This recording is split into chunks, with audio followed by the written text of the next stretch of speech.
തിരുവോണ നക്ഷത്രം.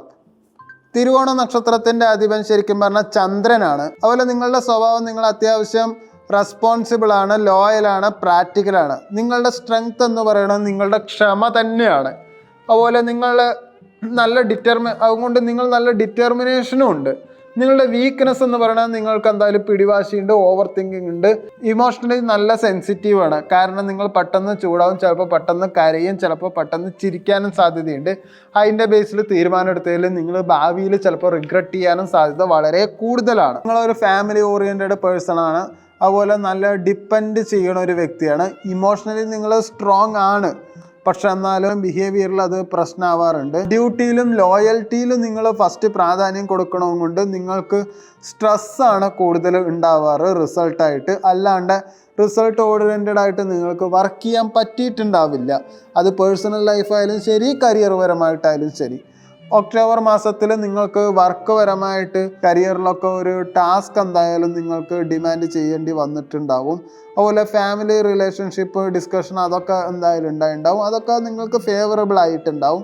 അതുപോലെ ഫിനാൻഷ്യൽ പ്ലാനിങ് എന്തായാലും നിങ്ങൾക്ക് ആവശ്യമായിരുന്നു, അതും നിങ്ങൾ അത്യാവശ്യം നടത്തിയിട്ടുണ്ടാവും. ഒക്ടോബറിൽ മൂഡ് സ്വിങ്സ് ഉണ്ടായത് നിങ്ങൾക്ക് എന്തായാലും പ്രശ്നം ഉണ്ടാക്കി. ഓവർ തിങ്കിങ് കാരണം നിങ്ങൾക്ക് ഒക്ടോബർ മാസത്തിൽ വലിയ ഉറക്കവും നിങ്ങൾക്ക് ഉണ്ടായിട്ടുണ്ടാവില്ല.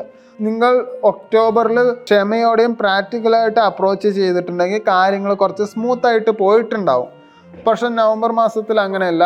ജോലിപരമായിട്ട് നിങ്ങൾക്ക് എന്തായാലും ഒരു റെക്കഗ്നിഷൻ എന്തായാലും ഉണ്ടാവില്ല. എന്തായാലും നിങ്ങൾ താഴെപ്പെടും. ഇപ്പം എങ്ങനെയാണോ അങ്ങനെ തന്നെയായിരിക്കും കൂടുതലുണ്ടാവുക. വേണമെച്ചാൽ അതൊന്നും താഴെ പോകാനേ സാധ്യതയുള്ളൂ. പുതിയൊരു ജോലി കിട്ടാൻ സാധ്യതയുണ്ട് എന്ന് വെച്ചാൽ നിങ്ങൾക്ക് ഉള്ള ജോലി പോകാൻ സാധ്യതയുണ്ട് എന്ന് വേണം അതിൽ നിങ്ങൾ ശരിക്കും പറഞ്ഞാൽ കരുതാൻ.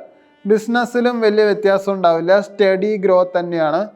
റിലേറ്റ് ചെയ്യാനും പറ്റും. പുതിയ പ്രോജക്റ്റ് അങ്ങനെ എന്തെങ്കിലുമൊക്കെ തുടങ്ങാൻ പ്ലാൻ ഉണ്ടെങ്കിൽ, എന്തെങ്കിലും കാര്യം തുടങ്ങാൻ പ്ലാൻ ഉണ്ടെങ്കിൽ അത് പ്ലാൻ മാത്രം ചെയ്യുക. അല്ലാണ്ട് എടുത്തു ചാടി ഇപ്പം എന്തായാലും ഒന്നും തുടങ്ങരുത്.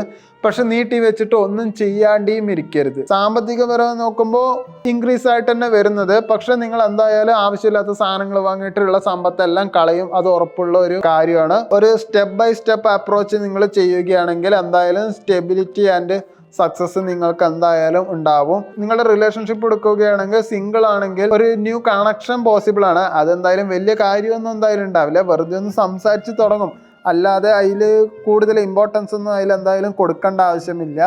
നിങ്ങൾ പ്രണയത്തിലാണെങ്കിൽ എന്തായാലും ബോണ്ടിങ് സ്ട്രെങ്ത് ആവും. അതുപോലെ പിടിവാശി എന്തായാലും കാണിക്കരുത്. അതെന്തായാലും ഭാവിയിൽ പ്രശ്നങ്ങൾ വഷളാവാൻ സാധ്യത വളരെ കൂടുതലാണ്. കല്യാണം കഴിഞ്ഞവരാണെങ്കിൽ ഫാമിലി അണ്ടർസ്റ്റാൻഡിങ് എന്തായാലും ഇൻക്രീസ് ചെയ്യും. അതുപോലെ പേഷ്യൻസ് പ്ലസ് അണ്ടർസ്റ്റാൻഡിങ് ഉണ്ടെങ്കിൽ നിങ്ങൾക്ക് എന്തായാലും ക്ഷമയോടെ ഇരുന്ന ആ ബോണ്ടിങ്ങും എന്തായാലും ഭാവിയിൽ ഗുണം മാത്രമേ ചെയ്യുകയുള്ളൂ. പേഴ്സണലി നിങ്ങളുടെ ഒരു മൈൻഡ് സെറ്റ് നോക്കുകയാണെങ്കിൽ നിങ്ങൾക്ക് എന്തായാലും നവംബറിൽ കുറച്ചും കൂടി ഫോക്കസ് ചെയ്യാൻ പറ്റും. പ്രാക്ടിക്കൽ തിങ്കിങ് നിങ്ങൾ എന്തായാലും മറ്റുള്ളവരുടെ നിന്ന് ഡൊമിനേറ്റ് ചെയ്യാനും സഹായിക്കും. അതുപോലെ എനർജി എന്തായാലും ഉണ്ടാവും.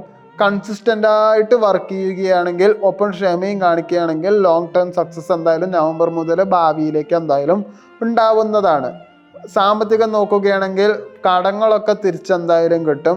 സൈഡ് ഇൻകത്തിൽ ചെറിയൊരു മുന്നോട്ടുണ്ടാവും. പക്ഷെ അത് വെച്ചിട്ട് കൂടുതൽ പൈസയൊന്നും എന്തായാലും നിങ്ങൾക്ക് വരികയില്ല. ചെറിയൊരു ഗെയിൻ എന്തായാലും ഉണ്ടാവും. ഈ ഇൻവെസ്റ്റ്മെൻറ്റ് വേണ്ട, അവോയ്ഡ് ചെയ്യൂ. അതെന്തായാലും നവംബറിൽ ലോസ് മാത്രമേ ഉണ്ടാക്കുകയുള്ളൂ. അതുപോലെ ഗോൾഡ് പ്രോപ്പർട്ടി പ്ലാനിങ് എന്തായാലും നല്ല ഫേവറബിൾ ആണ്. എല്ലാ തിങ്കളാഴ്ചയും ചന്ദ്രനെ തൊഴുകുന്നത്, അമ്പലത്തിൽ പോയിട്ട് തൊഴുകുന്നത് എന്തായാലും നല്ലതായിരിക്കും. ആരോഗ്യപരമായിട്ട് നോക്കുമ്പോൾ ചെറിയ സ്ട്രെസ് ഉണ്ടാവും, സ്ലീപ്പ് ഇഷ്യൂസ് എന്തായാലും ഉണ്ടാവും. ഓവറാൾ നിങ്ങൾക്ക് വലിയ പ്രശ്നമൊന്നും ഉണ്ടാവാറില്ല. വൈകുന്നേരം നടക്കുന്നതും എന്തായാലും നല്ലതായിരിക്കും.